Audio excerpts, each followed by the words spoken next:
Each year, a student representative is selected to speak on behalf of the class. This year's speaker is Ms. Nyah Mattison. Nyah is from Louisville, Kentucky.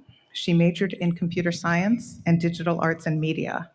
During her time at Transy, she has been involved with Delta Theta Phi Mu, the Student Activities Board, Black Student Alliance, College Democrats, the Transylvanian, the Rambler, and Alpha Lambda Delta, as well as serving as a tutor in our Writing Center and our Academic Center for Excellence.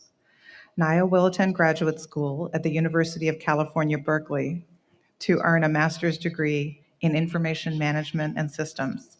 She plans to pursue a career in user experience design with the ultimate goal of working in product management.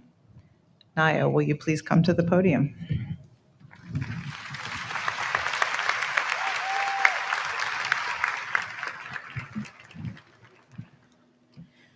One of my favorite speeches of all time happens to be a commencement speech given 17 years ago at another small liberal arts school, less than 4 hours from where we sit now. As the students at Kenyon College listened to the late David Foster Wallace valorize the struggles every undergraduate goes through to get to graduation, and how to find your purpose, and what it even means to live a meaningful life, he delivers what has to be the best symbolism I've found to describe the time we currently live in. He says, "There are these two young fish swimming along, and they happen to meet an older fish swimming the other way, who nods at them and says, 'Morning, boys, how's the water?'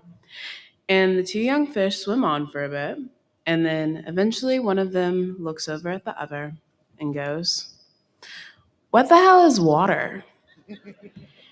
And Wallace goes on to explain how the water is every little thing we do, every little thing we believe that we never have to think about, that we never have to question.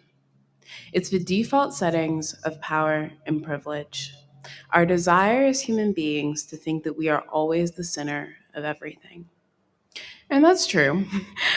He reminds these promising young undergraduates of this as a way to urge them to stay conscious of the world around them, to stay vigilant about the impact that everything they never challenge and unknowingly spread has on the world around them. But I want to look at it a little differently. Despite what the current Y2K fashion revival would have you believe, the world has changed exponentially since Wallace first gave that speech. We are more aware than ever before of the fact that we live in a world characterized by violence and oppression.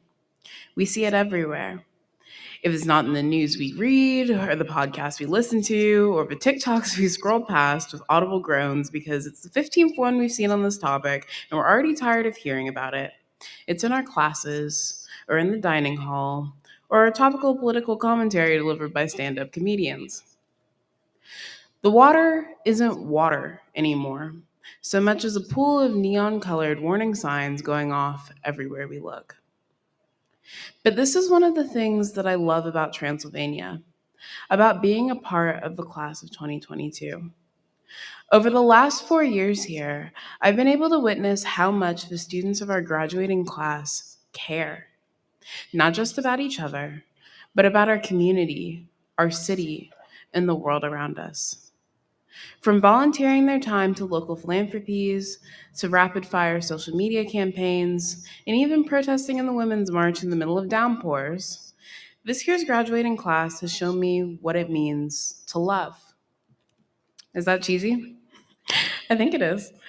But it doesn't make it any less true.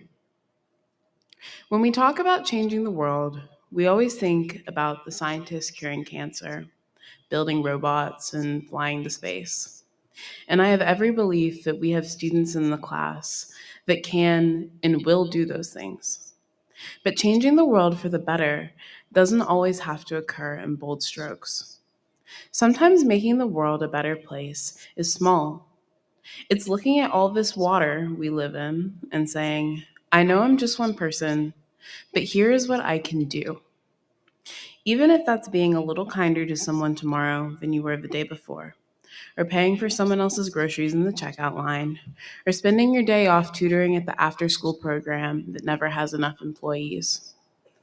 Wallace challenged those graduates 17 years ago to change their mindsets. I want to challenge the class of 2022 to change everyone else's, to be that one drop of water in the larger bucket that makes the world a better place, and to remember our motto: in that light, we pass on the light. I have no doubt that the students of this class will go on to touch the world in unimaginable ways, not just as educators, doctors, lawyers, members of the workforce, but as human beings, connected to each other and the world by the light that Transylvania has given us. And even as we part ways, we'll do it together.